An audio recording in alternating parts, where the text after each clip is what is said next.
Ela é uma cooperativa que tem como cooperados os próprios assentamentos ligados ao MST. E esses cooperados, cada técnico é responsável por 100 famílias. Cada família tem que produzir em uma área de 2 hectares.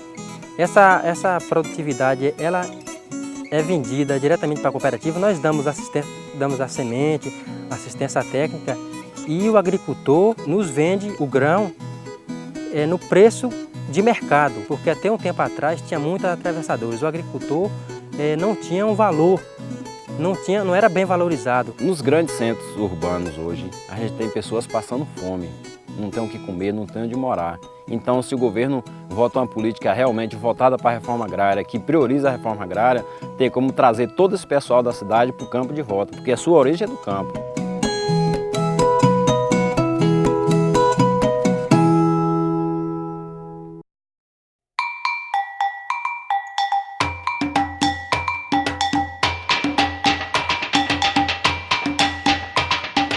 Estamos terminando agora uma pesquisa de 5 anos de cacau.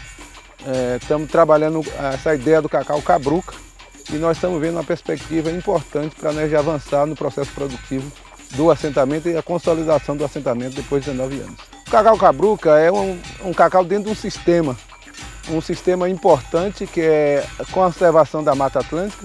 Parte da Mata Atlântica é uma possibilidade da gente produzir um cacau orgânico com toda a sociobiodiversidade da Mata Atlântica. A questão da agroecologia é um modo de vida, é um sistema de vida integrado com a natureza. Então nós estamos fazendo esse trabalho e esse trabalho está dando muito resultado para nós aqui. Nós saímos de 3 arroba por hectare, fomos para 94. Então isso é um experimento, isso é uma observação, isso é um agricultor que trabalha com a questão da observação. Apesar de ser uma caminhada lenta, mas é uma caminhada de muita alegria, já tem trazendo muitos frutos. A educação aqui para nós está evoluindo e todo o processo aqui do assentamento está evoluindo. A partir do momento que a gente entende que a gente tem que organizar a nossa cadeia com um novo olhar, um olhar para a questão da cabruca, um olhar para a questão da industrialização do cacau, um olhar para a questão da agroecologia, então isso foi uma coisa muito importante que trouxe essa reorganização da cadeia produtiva do cacau. Nós temos a banana, nós temos o açaí, nós temos o cupuaçu. Então não é só o cacau, nós não estamos pensando só no cacau, nós estamos pensando numa rede de sociabilidade e a Mata Atlântica como pano de fundo para a gente tratar essa questão da sustentabilidade. Cacau é boa lavra, eu vou colher, na volta do verão eu vou vender. A maioria dos assentamentos ainda se encontra com as mesmas estruturas do período que foi emitido na posse. Então tem assentamento que tem mais de 10 anos. Imagine que quando nós adquirimos essas áreas já havia uma situação precária e hoje ainda tem essas mesmas estruturas que nós não conseguimos recuperar porque são estruturas caras. E como nós estamos pensando em melhorar as roças de cacau no sentido de produtividade, isso implica também que nós vamos ter que melhorar a questão das estruturas para beneficiar esse cacau. O projeto cumpriu com a tarefa que ele tinha de cumprir.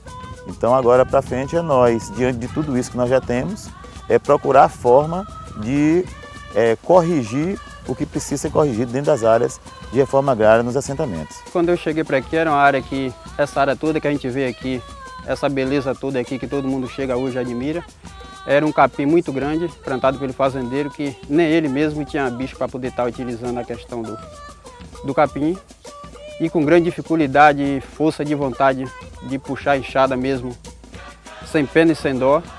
Às vezes acordando cedo, dormindo tarde, eu consegui aplantar hoje 1 hectare de cacau aqui, que todo mundo chega aqui, faz questão de estar mostrando. Eu selecionei os melhores frutos de cacau para que hoje ela está dando uma boa produção aqui dentro do assentamento e também servindo de exemplo para algum acampado que hoje está no seu acampamento e também os assentados, que tem pessoas que chegam no assentamento e por ele não ter bem o conhecimento do que é o cacau, o resultado que o cacau pode dar através de nós estar cuidando dele e se sente desanimado. Aqui foi um trabalho que foi feito na enxada mesmo, o capim eu já aproveitei para poder ajudar também na questão do adubo orgânico também. E é uma área também que até hoje nunca joguei nenhum produto químico, sempre só adubo orgânico. Às vezes a gente luta muito, trabalha muito, quando a gente vai vender a nossa produção, o preço às vezes não está bom, como esse ano também, para poder a gente cuidar do cacau. Depende do tamanho da área, o manejo da área, a gente chegou a estar gastando quase mais do que o valor que a gente fizemos na nossa produção, mas nem por isso a gente se desanimamos. Acredito que há pouco tempo a gente fez um balanço aqui, a gente conseguiu encontrar aqui em torno de mais de 20 plantas diferenciadas. Então eu acredito que a gente não devemos esperar só pelo cacau, porque ele produz muito tipo de uma boa produção dentro da mesma área. Quando a gente leva a nossa produção à mesa do produtor lá na cidade, o que seja, os empresários, a favela, enfim, a gente leva com grande amor, com grande carinho, porque é um produto de qualidade, porque nós trabalhamos sempre mais orgânico e acredito que quem compra a nossa produção teria também muito mais saúde.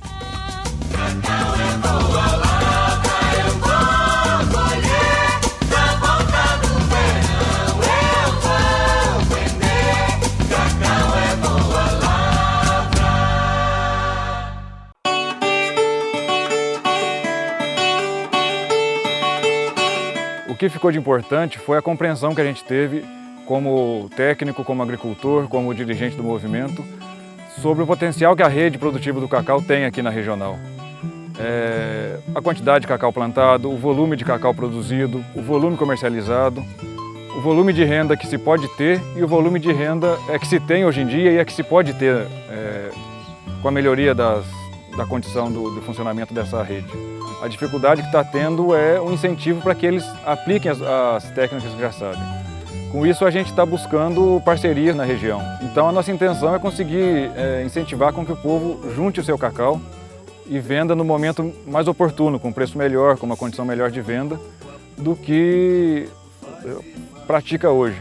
E para isso a gente precisa, então, desenvolver realmente a cooperativa, a cooperação na região para que isso aconteça. Quando a gente conseguir montar essa cooperativa, ter esse capital de giro, que o assentado vai saber que sábado ele vai estar com esse dinheiro, ele vai ter essa paciência, essa tranquilidade para estar fazendo o seu produto de qualidade, para poder estar vendendo diretamente.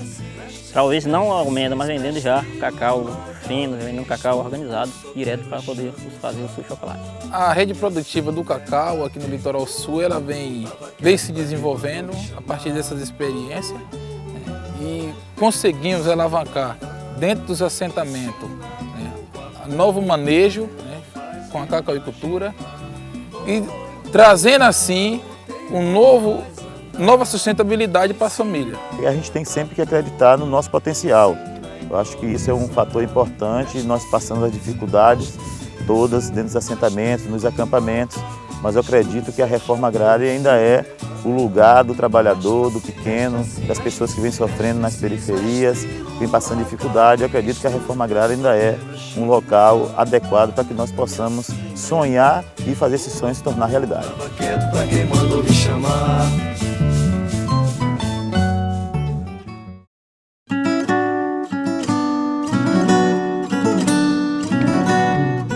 A Regional Extremo Sul, ela surgiu em 1987. Foi a primeira ocupação que aconteceu no Nordeste, foi aqui na Bahia, no município de Alcobaça. Hoje o assentamento é 4045, que inclusive o próximo ano está comemorando 25 anos de MST nessa área e, consequentemente, também do MST na Bahia e do MST na região Nordeste. Era uma região diversificada. Hoje nós temos o problema das transnacionais que veio aqui mais para a região Extremo Sul nessa questão da expansão do monocultivo do eucalipto, então isso tem trazido diversos problemas sociais na região. E nossos assentamentos e a pequena produção, basicamente, é quem vem trazendo alimentos para a população do modo geral. Nós temos um diagnóstico, nós levantamos que nós temos na faixa de 2.000 cabeças de vaca produtoras de leite. E dentro desse diagnóstico nós tivemos um levantamento que nós temos hoje de produção de leite dia na faixa de 7 a 8 mil litros de leite. Nós definimos de construir a questão do manejo de pasto, por melhoramento do rebanho. Então a gente começou com as oficinas contábeis da questão das associações e também da questão agroambiental. Onde que a gente chega, a gente não encontra só uma cultura, a gente encontra várias culturas, além que é do leite, mas a alface, repolho, então todo esse tipo de cultura, de produção, nós temos nos assentamentos. Nós tivemos vários avanços, nós tivemos uma grande coisa importante que foi os assentados, né, dentro do programa se integrar, como o PRV, né, que é para a questão dos animais, de produção de leite, e essa outra questão da cooperativa. Então a cooperativa que vai juntar com um laticínio e onde que vai fazer a coleta do leite e fazer ali a comercialização desses produtos.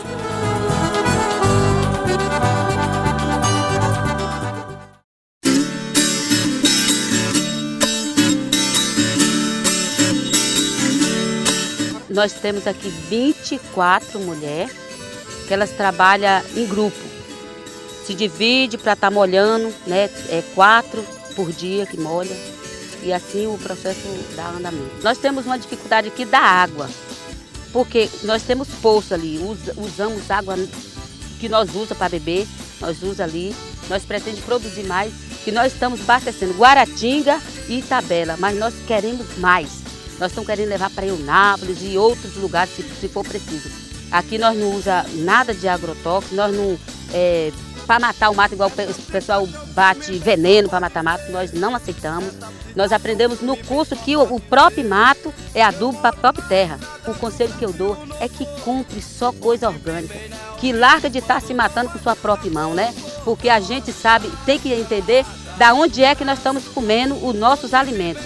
E nós fazemos isso porque nós queremos mostrar para a sociedade que nós realmente queremos uma coisa boa. Se o campo não planta, a cidade não janta. Se o campo não planta, a cidade não janta. Se o campo não planta, a cidade não janta.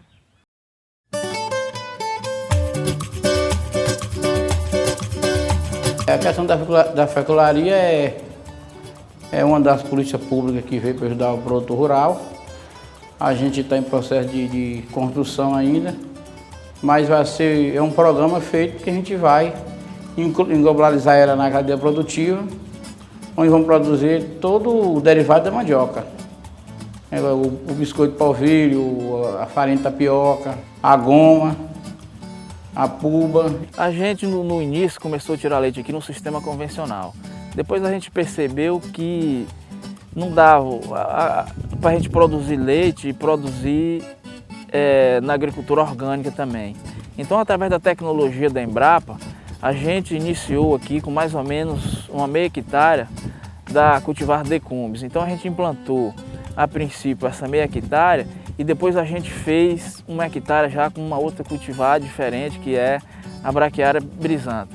Então está sendo uma experiência que está valendo a pena, porque a gente não consegue produzir leite hoje em uma propriedade pequena a não ser no sistema rotacionado. Na pecuária convencional é muito fácil de produzir leite porque o produtor tem uma extensão de terra muito grande. Mas na questão da reforma agrária, hoje, as propriedades são pequenas. Então, se não for no sistema de piqueteamento e de cerca elétrica, a gente não consegue produzir leite. No sistema do projeto Balde Cheio, cada cultivar, cada tipo de gramíneo ou de planta, ela tem uma carência de dias de descanso, de 28, de 30, de 45 dias.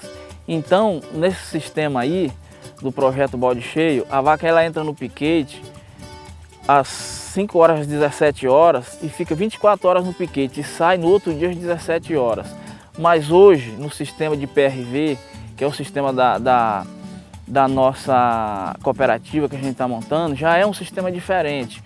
No sistema de PRV não tem mais essa questão de cada gramínea ter um tempo determinado de dias de descanso. Tem sim, mas é uma quantidade maior de piquete. A gente já iniciou essa rede produtiva Frutos da Terra, então a gente no futuro pensa beneficializar o leite, produzir o queijo, a manteiga, pasteurizar o leite, o requeijão, enfim, fazer todos os derivados do leite. Essa é o pensamento do nosso laticínio, da nossa cooperativa que será montada no futuro. Essa questão da agroecologia, o que a gente defende, é que a gente também tem que produzir madeira, a gente tem que plantar as árvores também, porque a gente pega essas áreas da reforma agrária degradada e a gente tem que cuidar do bem-estar animal.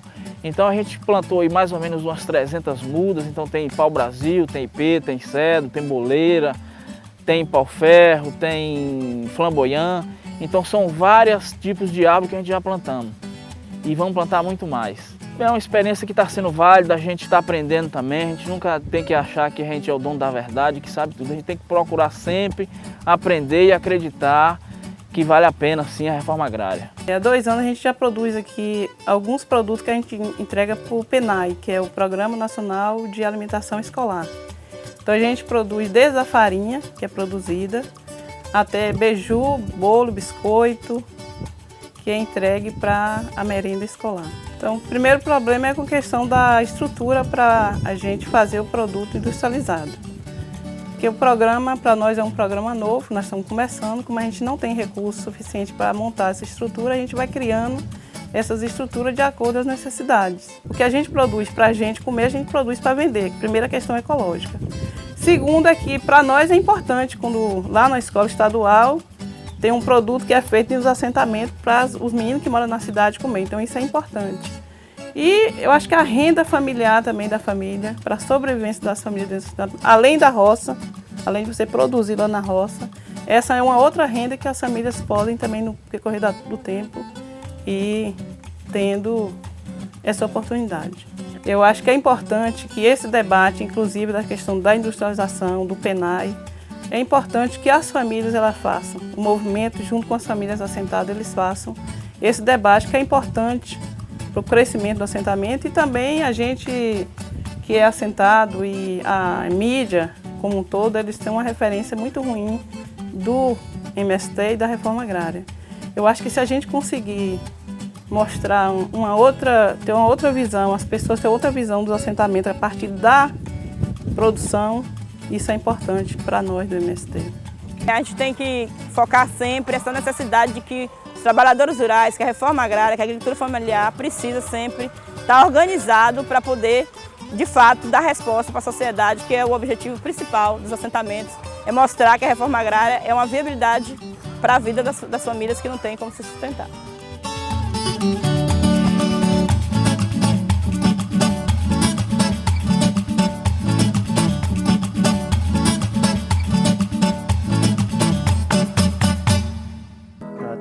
Guarda a raiz da planta que gera o pão, a madeira que dá o cabo, da enxada e do violão. A terra guarda a raiz da planta que gera o pão, a madeira que dá o cabo, da enxada e do violão. A chuva cai sobre a natureza e a planta cresce, gerando a riqueza. E o trabalhador luta com certeza para não faltar o pão sobre as nossas mesas. A terra guarda a raiz da planta que gera o pão, a madeira que dá o cabo, da enxada e do violão. A terra guarda a raiz da planta que gera o pão, a madeira que dá o cabo, da enxada e do violão. Verdade é pão, é vida, terra, mãe, trabalho, amor. É o grito da natureza, viola de um cantador. A terra guarda a raiz da planta que gera o pão, a madeira que dá o cabo, da enxada e do violão. A terra guarda a raiz da planta que gera o pão, a madeira que dá o cabo, da enxada e do violão. É o povo em movimento contra-se cada concentração. O sorriso de felicidade é história na palma da mão. A terra guarda a raiz da planta que gera o pão, a madeira que dá o cabo, da enxada e do violão. A terra guarda a raiz da planta que gera o pão, a madeira que dá o cabo, da enxada e do violão.